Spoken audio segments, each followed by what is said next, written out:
आप हैं विविध भारती के संग। जिज्ञासा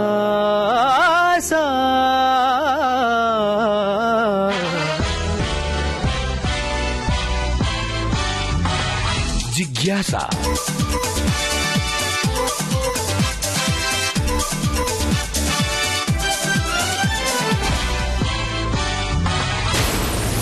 जिज्ञासा, ज्ञान की रेडियो एक्टिव तरंग।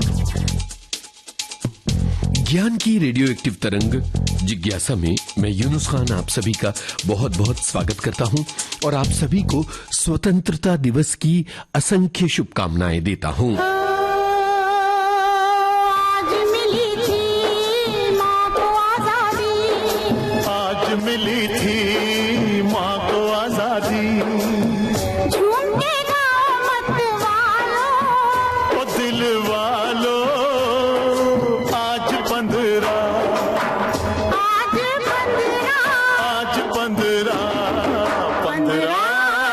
अगस्त है, 15 अगस्त है। 15 अगस्त का दिन देश का लहराता हुआ तिरंगा, भारत के गौरव का प्रतीक। लाल किले की प्राचीर हो, स्कूल्स हों, सरकारी भवन हों, घर हों या सीमाओं पर तैनात चौकियां, तिरंगा भारत की पहचान बनकर लहराता है। लेकिन इस तिरंगे का अपना एक इतिहास है जिसे समझना बहुत ज्यादा जरूरी है। आज के जिज्ञासा कार्यक्रम में हम बात कर रहे हैं तिरंगे की कहानी की।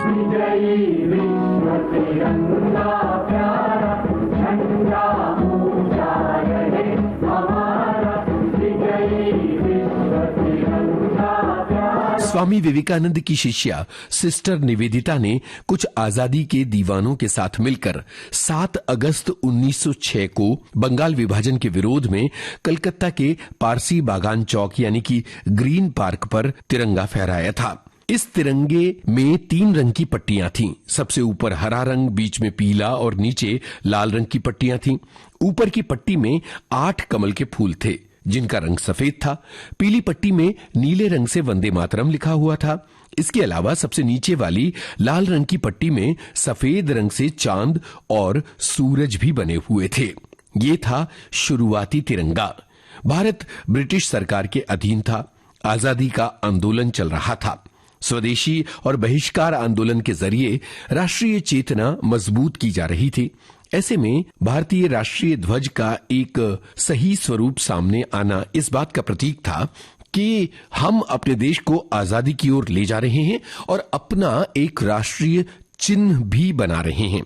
तो आगे चलते हुए तिरंगे के स्वरूप लगातार बदलते चले गए, लेकिन तिरंगे का एक शुरुआती स्वरूप तो बन चुका था।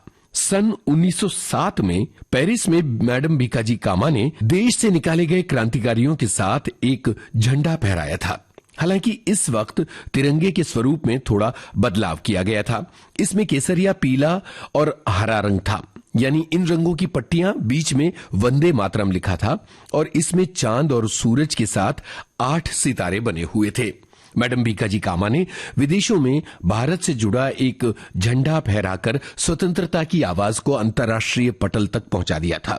इस दौर में राष्ट्रीय ध्वज का स्वरूप लगातार बदल रहा था।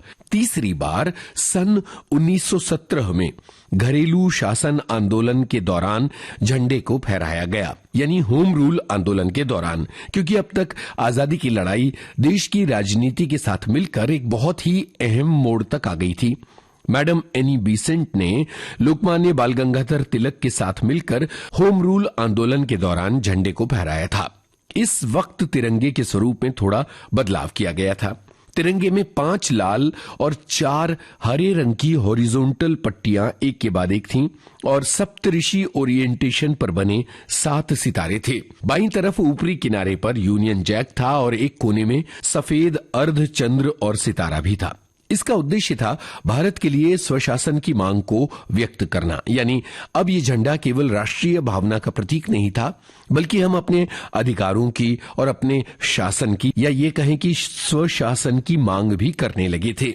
भारत की आजादी की लड़ाई जैसे जैसे तेज होती चली गई, वैसे वैसे तिरंगे में लगातार बदलाव भी महसूस होने लगे और एक ऐसे झंडे की तलाश थी जिसके जरिए देश की विविधता और एकता दोनों ही नजर आए। इसी दौरान पिंगली वेंकैया का नाम सामने आता है, जो स्वतंत्रता संग्राम सेनानी तो थे ही, बल्कि बहुत सारे देशों के झंडों के अध्ययन और राष्ट्रीय ध्वज के डिजाइन में उनकी बहुत खास दिलचस्पी थी। तिरंगे की महत्ता 1921 में तब और ज्यादा बढ़ गई जब विजयवाड़ा में अखिल भारतीय कांग्रेस के सत्र के दौरान आंध्र प्रदेश के पिंगली वेंकैया ने एक झंडा बनाकर महात्मा गांधी को दिया।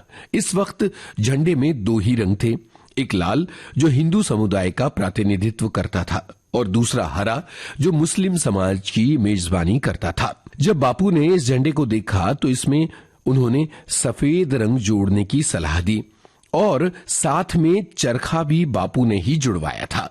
चरखा स्वदेशी आत्मनिर्भरता और आर्थिक स्वतंत्रता का प्रतीक बन गया था। पिंगली वेंकैया को इसलिए भारतीय राष्ट्रीय ध्वज के मूल डिजाइन से जुड़े एक प्रमुख व्यक्ति के रूप में याद किया जाता है। लेकिन यह समझना जरूरी है कि आज का तिरंगा 1921 के उनके आरंभिक डिजाइन का हूबहू रूप नहीं है। आने वाले सालों में भारत के झंडे के स्वरूप और उसके प्रतीकों में बदलाव होते चले गए और आखिरकार आजाद भारत का ध्वज बना। राष्ट्रीय ध्वज की यात्रा में सन 1931 एक बहुत महत्वपूर्ण साल है। इस साल केसरिया, सफेद और हरे वाले तिरंगे को स्वीकार किया गया था और उसके बीच चरखा रखा गया था। यह ध्वज वर्तमान राष्ट्रीय ध्वज का एक रूप था, उसकी तरह नहीं बल्कि इससे पहले का उसका एक रूप। उस समय यह जाहिर हो गया था कि रंगों को किसी धार्मिक समुदाय के प्रतिनिधित्व के रूप में नहीं देखा जाना चाहिए। इस स्वरूप ने राष्ट्रीय ध्वज को एक बहुत ही साफ और एक व्यापक पहचान दी। केसरिया, सफेद और हरा रंग और बीच में चरखा, ये स्वतंत्रता आंदोलन की भावना को एक मजबूती प्रदान कर रहे थे। झंडा भारत की आजादी का प्रतीक बन गया था। चरखा उस समय केवल सूत काटने का एक साधन नहीं था, बल्कि ये एक प्रतीक था स्वदेशी श्रम, आत्मनिर्भरता और विदेशी आर्थिक प्रभुत्व के विरोध का प्रतीक। जैसे जैसे सन 1947 करीब आता चला गया, भारत के सामने आजादी हासिल करने का सवाल तो था ही, साथ में आजादी के अपने एक प्रतीक को गढ़ने की मांग भी बढ़ रही थी और भारत का राष्ट्रीय ध्वज तैयार किया जा रहा था। 22 जुलाई 1947 को संविधान सभा ने वर्तमान स्वरूप में राष्ट्रीय ध्वज को स्वीकार किया। इसके स्वरूप में केसरिया, सफेद और हरे रंग की 3 समान क्षैतिज पट्टियां रखी गईं और सफेद पट्टी के केंद्र में गहरे नीले रंग का अशोक चक्र रखा गया। अशोक चक्र सारनाथ में स्थित अशोक के सिंह स्तंभ के धर्म चक्र से लिया गया है और उसमें कुल 24 तीलियां हैं। इस बदलाव के साथ चरखे की जगह अशोक चक्र आ गया। इस तरह स्वतंत्रता आंदोलन का झंडा एक संप्रभु राष्ट्र के राष्ट्रीय ध्वज में बदल गया। 15 अगस्त 1947 भारत की आजादी का दिन, जिस ध्वज को संविधान सभा ने कुछ सप्ताह पहले स्वीकार किया था, वही स्वतंत्र भारत की राष्ट्रीय पहचान बन गया। आपको बता दें कि वर्तमान स्वरूप वाला राष्ट्रीय ध्वज 15 अगस्त 1947 से स्वतंत्र भारत का राष्ट्रीय ध्वज है। 26 जनवरी 1950 को गणतंत्र बनने के बाद भी वही राष्ट्रीय ध्वज बना रहा है। इस क्षण को केवल सत्ता परिवर्तन के रूप में देखना तिरंगे की कहानी को छोटा कर देना होगा। इसके पीछे उन लाखों भारतीयों का संघर्ष था जिन्होंने आजादी की इतनी लंबी लड़ाई में हिस्सा लिया, जेल गए, लाठियां खाई, अपने प्राणों का बलिदान दिया, सिर्फ इस सपने के लिए कि एक दिन भारत आजाद हो जाएगा, दुनिया के सामने सीना तानकर खड़ा होगा हमारा अपना हिंदुस्तान, हमारा अपना भारत। तिरंगा उस संघर्ष की परिणति बनकर स्वतंत्र भारत के आसमान में लहराया था। अगर पीछे मुड़कर देखें तो 1906 से 1947 तक का ये जो तिरंगे का सफर है, जो आज के जिज्ञासा कार्यक्रम में हमने आपको बताया, ये केवल एक झंडे के बदलते डिजाइन की कहानी नहीं है। ये उस भारत की कहानी है जो पहले अपनी राष्ट्रीय पहचान तलाश रहा था, अपनी आजादी मांग रहा था, अपने राजनीतिक अधिकारों की मांग कर रहा था और उसके बाद पूर्ण आजादी के लिए संघर्ष कर रहा था। हमारा एक ही मकसद था, अपनी जन्मभूमि को अंग्रेजों के चंगुल से मुक्त करना, एक स्वतंत्र संप्रभुतापूर्ण राष्ट्र बनना। 1906 में राष्ट्रीय ध्वज की शुरुआती सार्वजनिक अभिव्यक्ति हुई थी और राष्ट्रीय ध्वज के स्वरूपों में से एक स्वरूप सामने आया था जिसमें 3 रंगों के साथ 7 कमल के फूल और वंदे मातरम लिखा था और सूर्य और चंद्रमा के प्रतीक बने हुए थे। लेकिन तिरंगा धीरे धीरे अपना स्वरूप लेता रहा और आज के स्वरूप तक पहुंच गया। आज तिरंगा किसी राजनीतिक दल का झंडा नहीं है, वो किसी एक नेता, किसी एक विचारधारा, धर्म, जाति, भाषा या क्षेत्र का प्रतीक नहीं है, बल्कि पूरे देश का राष्ट्रीय ध्वज है। सीमा पर खड़ा जवान जब तिरंगे को सलाम करता है, किसी अंतर्राष्ट्रीय खेल प्रतियोगिता में जब कोई भारतीय खिलाड़ी पदक जीतता है और जब तिरंगा लहराता है तो देश गर्व से चौड़ा हो जाता है। कोई बच्चा स्वतंत्रता दिवस पर हाथ में तिरंगा लेकर स्कूल पहुंचता है तो देश को गर्व होता है।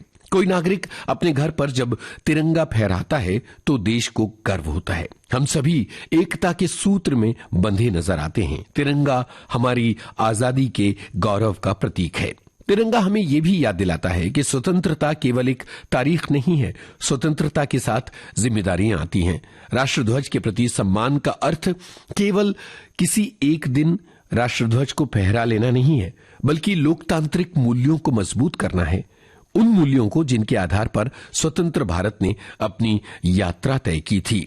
जैसा कि हमने कहा कि अब तिरंगे में कोई भी एक रंग किसी एक धर्म का प्रतिनिधित्व नहीं करता है। सबसे ऊपर केसरिया, बीच में सफेद और सबसे नीचे हरा रंग और सफेद पट्टी पर गहरे नीले रंग का अशोक चक्र 24 तीलियों वाला। राष्ट्रध्वज की लंबाई और चौड़ाई का अनुपात 3:2। केसरिया रंग साहस और त्याग का प्रतीक है। देश के लिए बलिदान करने वाले वीरों की याद दिलाता है। यह हमें साहस के साथ अपने कर्तव्य निभाने, देश के प्रति समर्पित रहने की प्रेरणा देता है। आजादी की लड़ाई में अनगिनत लोगों ने देश के लिए अपना जीवन तक न्यौछावर कर दिया था। तिरंगे का केसरिया रंग उनके त्याग और बलिदान की भावना को याद करने का अवसर है। तिरंगे की सबसे नीचे की पट्टी हरे रंग की है और हरा रंग हरियाली, समृद्धि और विकास का प्रतीक है। भारत की अर्थव्यवस्था और जीवन में कृषि की महत्वपूर्ण भूमिका रही है। ऐसे में हरा रंग देश की प्राकृतिक संपदा, खेतों, हरियाली और आगे बढ़ने की भावना को याद दिलाता है।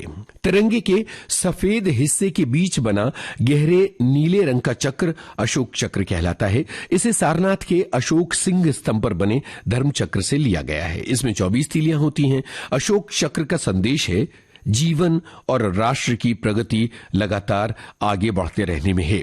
ये गति, धर्म और निरंतरता का प्रतीक है, प्रगति की भावना से जुड़ा हुआ है। यहां महत्वपूर्ण ये है कि कई जगह अशोक चक्र की 24 तीलियों को दिन के 24 घंटे का प्रतीक बताया जाता है, जबकि आधिकारिक रूप से इसे 24 घंटे से जोड़ना सही नहीं है। अशोक चक्र मूल रूप से धर्म चक्र की अवधारणा से जुड़ा हुआ है। जब तिरंगा हवा में लहराता है तो उसके साथ ये 3 रंग ही नहीं लहराते, उसके साथ भारत का इतिहास। आप सभी को बहुत सारी शुभकामनाएं आजादी के इस दिन की। जिज्ञासा